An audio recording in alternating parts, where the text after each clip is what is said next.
Welcome to Family Basics 101. I'm Dr. Bruce McClure, the local minister at the Prince George's Church of Christ, located at 7800 Central Avenue in Landover, Maryland.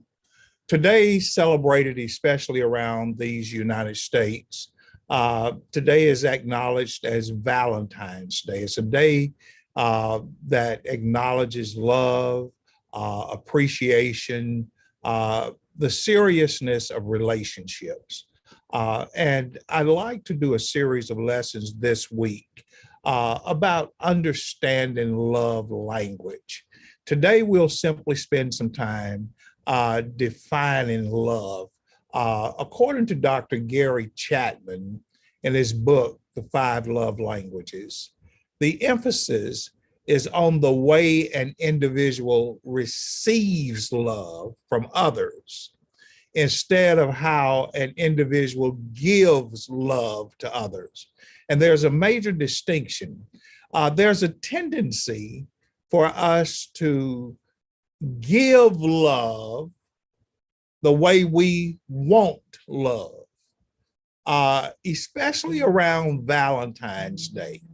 There's a tendency sometimes for people to go out and buy chocolate because they like chocolate, but the person they are giving the chocolate to may not like chocolate. There may be a tendency to go out and buy 2 dozen of roses because the individual, the person purchasing the roses, like roses. But the person you're giving them to may like tulips. So what Gary Chapman makes the case for is that many times in communication complications, it might be because the individual is given according to how they've been accustomed to receive it. And that may not be the proper love language, the communication mechanism of the other person. Habits of communication over time, whether good or bad, are very challenging to extinguish. What an individual learns early in life is to receive from others their basic life survival needs. And I just came up with a few, such as from infancy, from birth, others are expected to feed us because we're infants. Others are expected to nurture us because we're infants. Others are expected to maintain our hygiene because we're infants. Others are expected to house us, provide a place of shelter for us. You know why? Because we are infants. Those are all of the things that we expect from other individuals because we are infants. Now, ironically, although every person has a need for each of those expectations, how they are prioritized within the person may vary from person to person. The need most important within an individual more easily converts into the assumed need that is most important to everyone else. So as we grow up, one child who thought the major need was shelter will conclude that everybody else's major need at the top of the need list is shelter. It's not a matter that shelter is not necessary, but for that other person at the top of that list, it might be nurturing. For another person at the top of that list, it might be expected that I need someone to make sure that I have the necessary food. For somebody else, I just love to make sure that I have the most pristine bathroom. I get pampered with a spa treatment and on and on. But all of these are good needs. But the conclusion, sometimes mistakenly, is that the order that one individual has them is the order that every individual will need those languages. And believe it or not, that will create unnecessary communication problems. What type of love is inside the love language? Any of them, pick one. And we'll outline those not today, but tomorrow, very, very specifically. Nurturing love, what one expects from home. Friendship love is inside of every love language. What one expected as one who cares. We all expected friendship. Unconditional love is supposed to be inside of each one of those languages. What one expected as one who has faults. We all have faults, but we still have the expectation that with our faults, people will still unconditionally love us. We all have expectations that there should be at least one person who will care, who will be my friend. We all have expectations that there's at least one person in this world that's going to nurture us, like hopefully we were nurtured at home.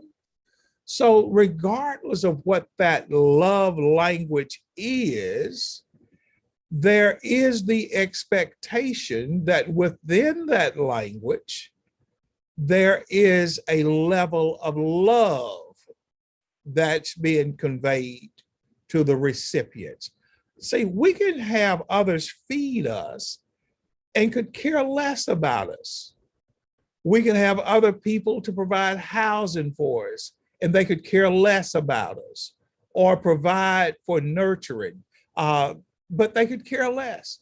And believe it or not, as we mature, we can sense when those needs are being given, but love is missing. It's almost like I'm going to do this like I would do it for an animal. I'm going to provide this because I just want you to leave me alone. It's like a beggar on the street. I could care less about the beggar. I don't really care whether they live or die. I don't care where they live. I don't have to say, oh, I feel sorry for you, but just take the nickel and go. In a relationship, a meaningful relationship, people can sense when individuals are literally just throwing them a bone to get rid of them. The Bible and love language. In the book of 1 John chapter 3, verses 16 and 17,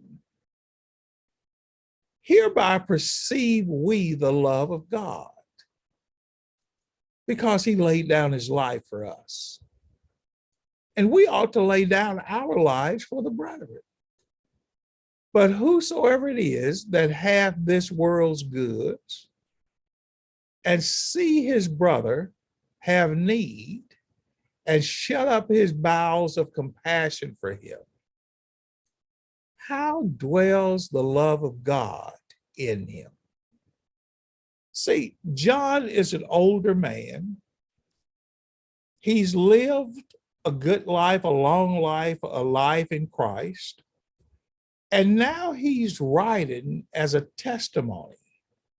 If we think we have a grasp on the love of God, then we must understand that God first had a full knowledge of what type of love we needed. God understood we needed nurturing. He understood that we needed to be taken care of as far as the physical need of food, clothing, and shelter. He understood we needed a friend that would stick closer to us than a brother. He understood also that we needed an unconditional love that would embrace us even in our brokenness or even with our faults.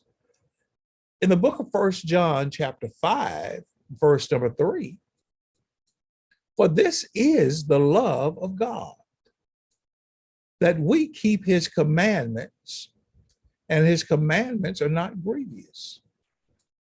Well, a part of the commandment is that we learn to love each other. But that brings me back to our major premise. We must learn to love people in a way that they need to be loved. We must find out their love language. We already know ours, but we've got to find out what is the individual crying out for. And as individuals who are concerned about keeping God's commandments, then we learn the love language of the people that we're trying to bless. Let me invite you to come back tomorrow, and I will explain to you Gary Chapman's 5 love languages and how they are applicable to each of our lives. And you'll see there's no incongruency between what Chapman lays out and what the Holy Bible lays out. I will see you back in class again tomorrow. Don't be late and don't skip class.